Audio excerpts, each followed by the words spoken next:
படத்தோட trailer and footage பார்த்துருப்பீங்க. First நான் வந்து இந்த படத்த பார்த்துட்டு, ஆ அவங்களோட ஃபீட்பேக் குடுத்த என்னுடைய சீனியர் டைரக்டர்ஸ் எல்லாருக்கும் தேங்க்ஸ் சொல்ல விரும்புறேன். ஏன்னா, நோவே அவங்களோட நான் கனெக்டட் கிடையாது. யார்ட்டயும் நான் அவங்கள்ட்ட எல்லாம் ஒர்க் பண்ணல. இருந்தாலும் ஒரு புது ஒருத்தர் பண்ண படத்த அவங்க வந்து பார்த்துட்டு, ஆ ஓப்பனா ஒரு ஒப்பீனியன் ஃபீட்பேக் அவங்களுக்கு புடிச்ச விஷயங்கள கன்வே பண்ணாங்க. அது ஒரு பெரிய கெஸ்சர நான் வந்து ஃபர்ஸ்ட் தேங்க் பண்ணணும்னு நான் விரும்புறேன். அடுத்தது இப்போ இப்போ இந்த ட்ரெய்லர் வந்து இன்னைக்கு ஈவினிங் 5:00 நாங்க அஃபிஷியல் ரிலீஸ் பண்றோம். படம் வந்து அடுத்த வெள்ளிக்கிழமை 23ஆம் தேதி படம் ரிலீஸ் ஆகுது. இன்னும் ஒரு 4 நாள்ல ஆமா 4 நாள். மண்டே அன்னைக்கு மதியம் 3 மணிக்கு நம்ம வந்து பிரஸ் ஷோவே படம் பார்க்க போறீங்க. ஆ இதான் இப்போ நீங்க படம் ஃபுட்டேஜ் பார்த்துருப்பீங்க. ஏதாவது உங்கள்ட்ட கொஸ்டின்ஸ் இருந்துச்சுன்னா நீங்க ஷூட் அப் பண்ணலாம்.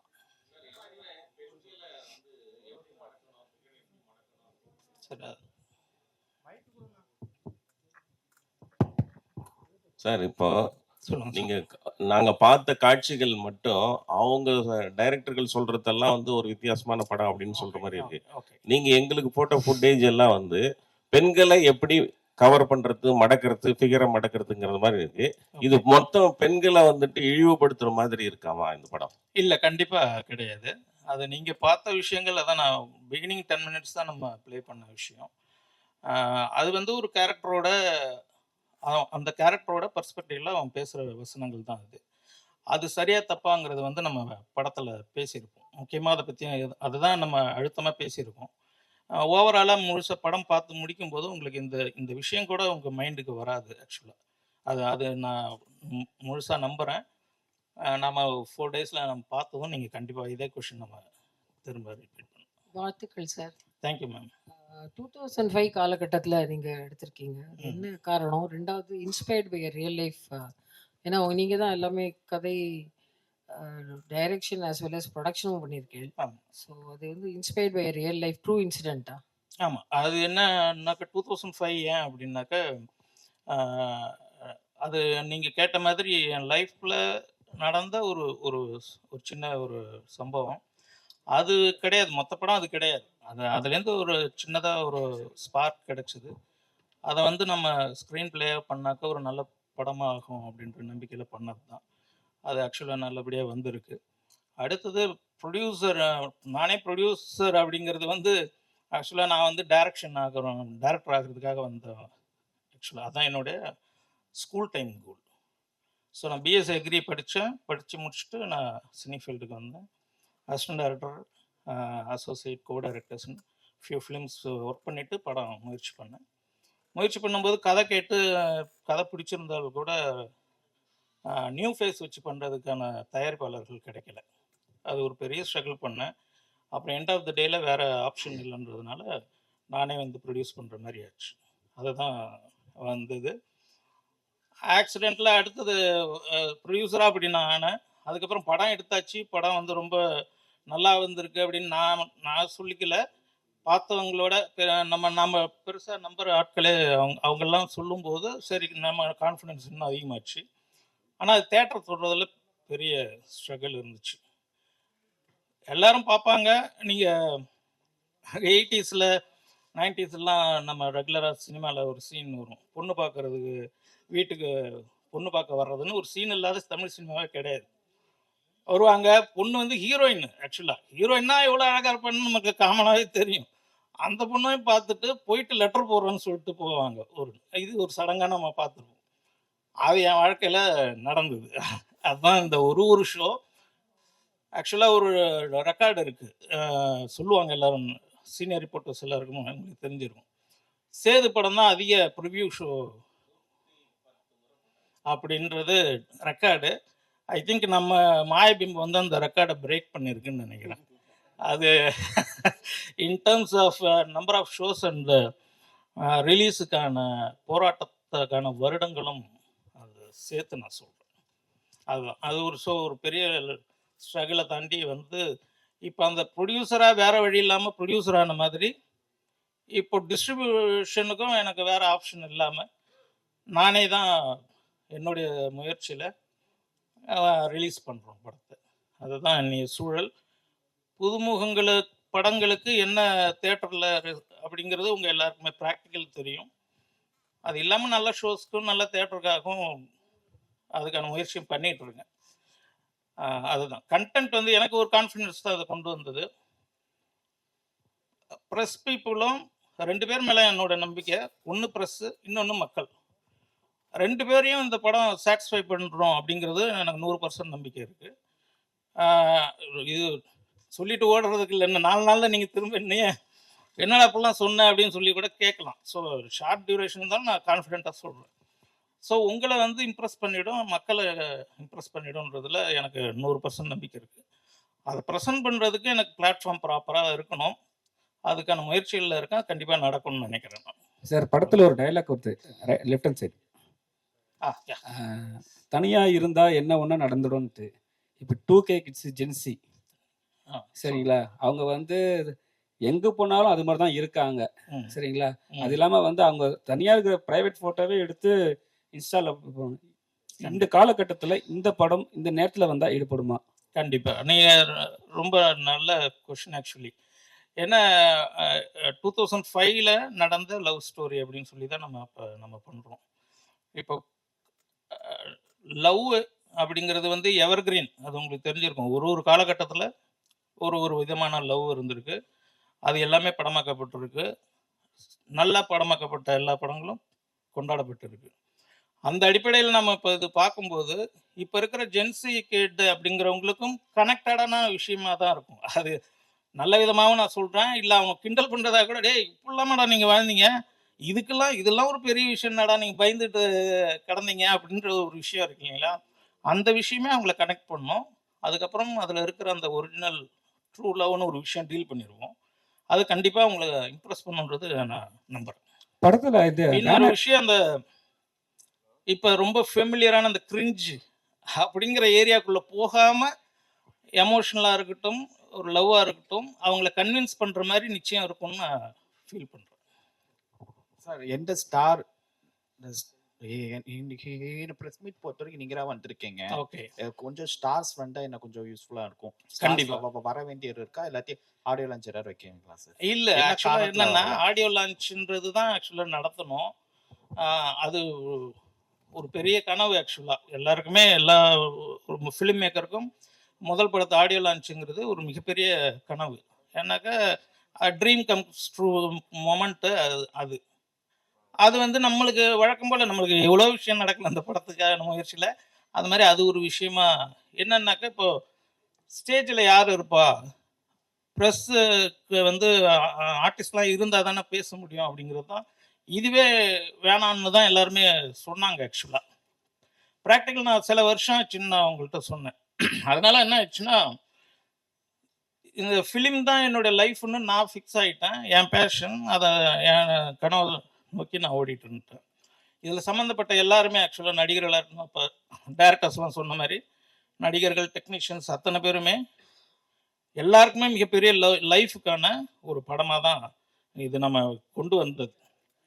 ஆனால் இன்னைக்கு இருக்கிற நூடுல்ஸ் ஃபாஸ்ட் ஃபுட்டு காலத்தில் யாரும் எதுக்கும் வெயிட் பண்ணுறதுக்கு தயாராக இல்லை. ஸோ அவங்கவுங்க ஒரு டைம் லிமிட் தாண்டும் போது நம்ம மேலே, படத்து மேலே எல்லாம் எங்கே வரப்போகுது அந்த ஏரியாக்குள்ளே கடந்துட்டாங்க. அதனால் யாரும் தொடர்பில் கூட இல்லை உங்கள்கிட்ட. ரொம்ப ரொம்ப ப்ராக்டிக்கலான ரொம்ப அழகான கேள்வி இது. ஆக்சுவலாக ஃப்ரெஷ்ஷாக படம் பண்ணுற எல்லாருக்குமான கேள்வி, எல்லாரும் ஃபேஸ் பண்ணுற பிரச்சனை. இப்போது நம்ம வந்து ஆர்டிஸ்ட்டுக்குன்னு நம்ம ஒரு புது டைரக்டர், புது கம்பெனி ட்ரை பண்ணுறாங்கன்னாக்க, ஆப்ஷன்ஸாக நம்மளுக்கு வந்து ஆர்டிஸ்ட் காட்டுறதுலேயே ஏபிசின்னு ஒரு 3 ஃபோல்டர் வச்சுருக்காங்க, கோஆர்டினேட்டர்ஸு.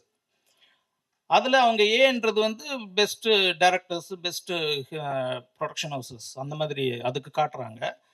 அடுத்தது பின்றது வந்து நோன் ஆர்டிஸ்ட்டு, அந்த சிங்கிறது வந்து கம்ப்ளீட்டாக நம்மளை மாதிரி புதுசாக அடர்ஸ் இல்லாமல் வந்திருக்கிற ஆட்கள்.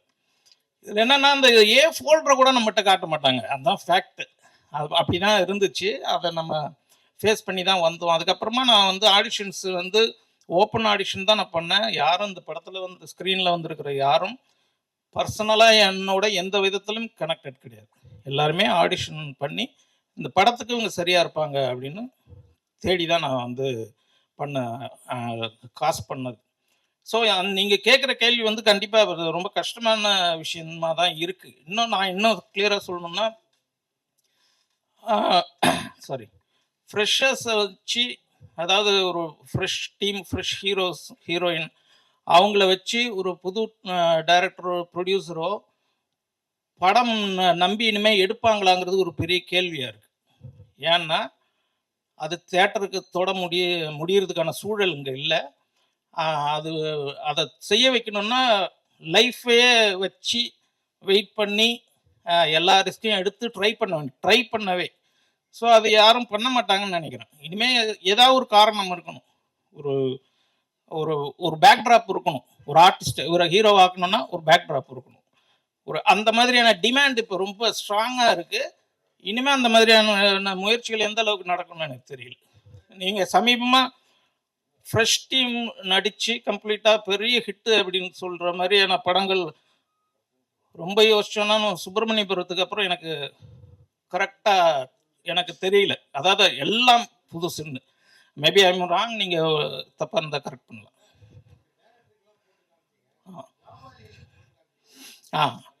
அது வியாபாரிகள், ஆமாம், எல்லாருமே நம்ம சுற்றி இப்போ நான் பேசுகிற அந்த புதுமுகன்ற ஒரே காரணம் தான்.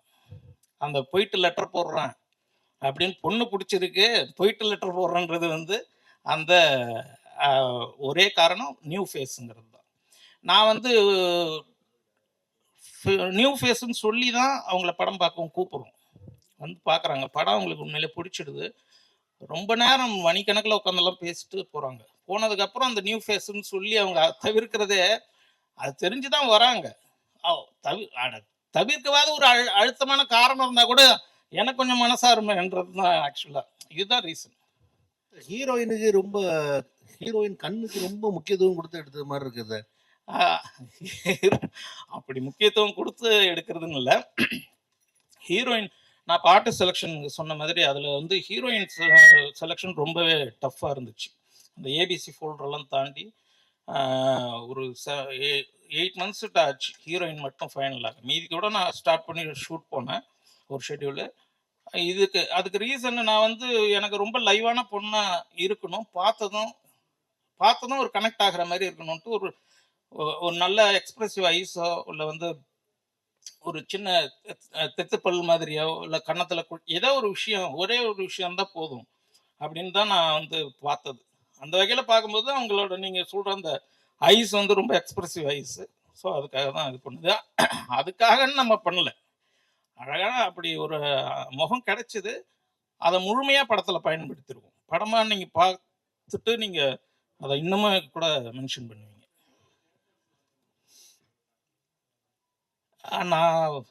நான் ஒரு 80 தேட்டர் கேட்டிருக்கேன்.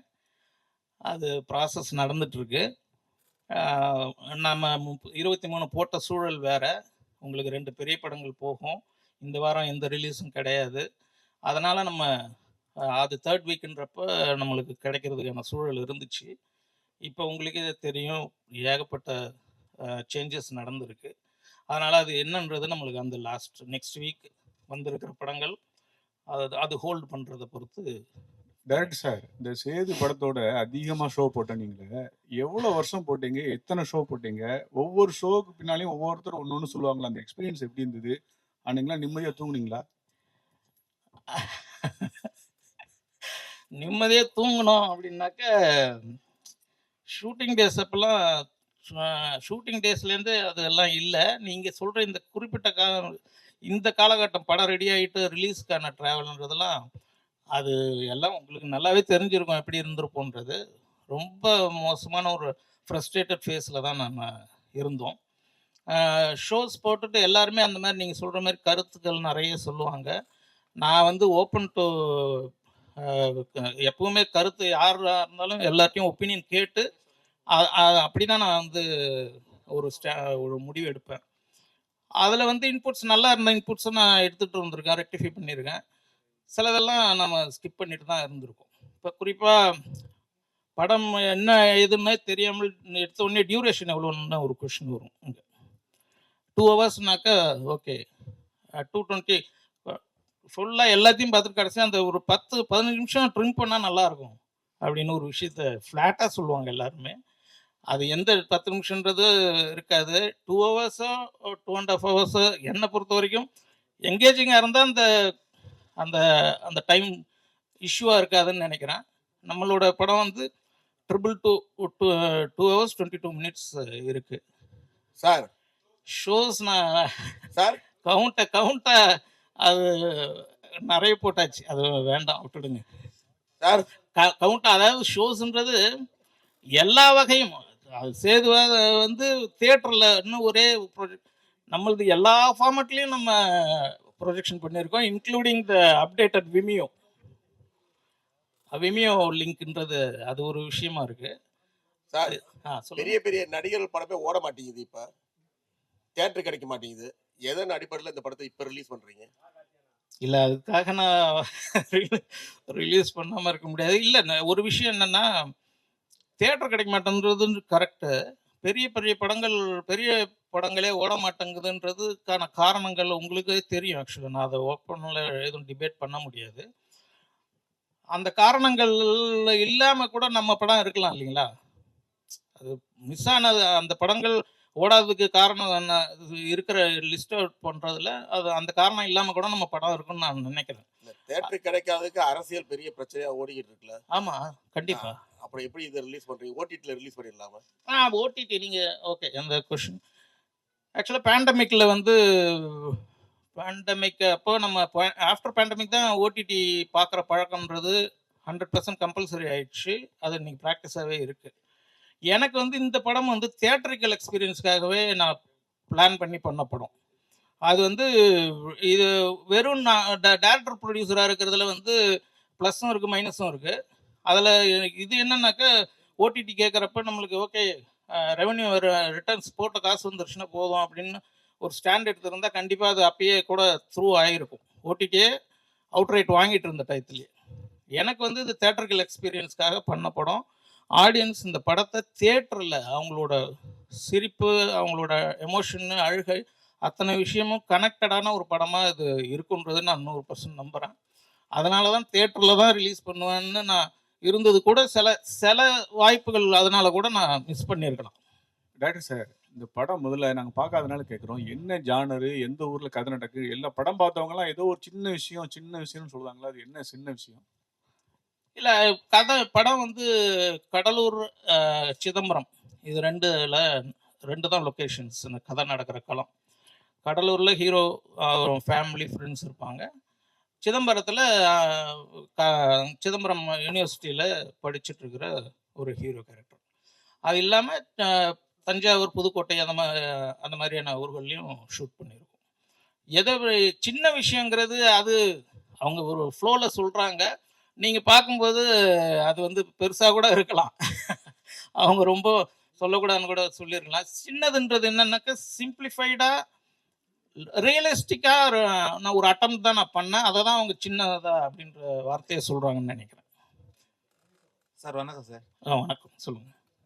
தமிழ்நாட்டில் தொடர்ந்து வந்து காதலுக்கு எதிரான ஒரு அலை தான் வந்து நிறைய பெற்றோர் இடத்துல வந்து வீசிட்டு இருக்கு. ஆனா நீங்க வந்து காதல் கதையை எடுத்திருக்கீங்க.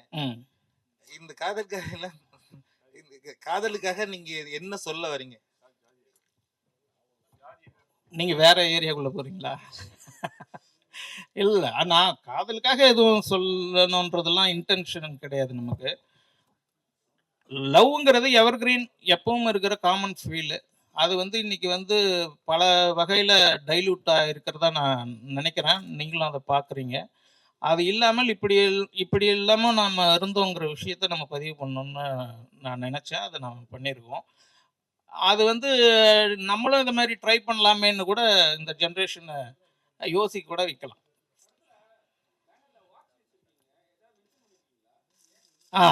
அது நீங்கள் படத்தில் கனெக்டடாக இருக்கும். நீங்கள் பார்க்குறப்போ கண்டிப்பாக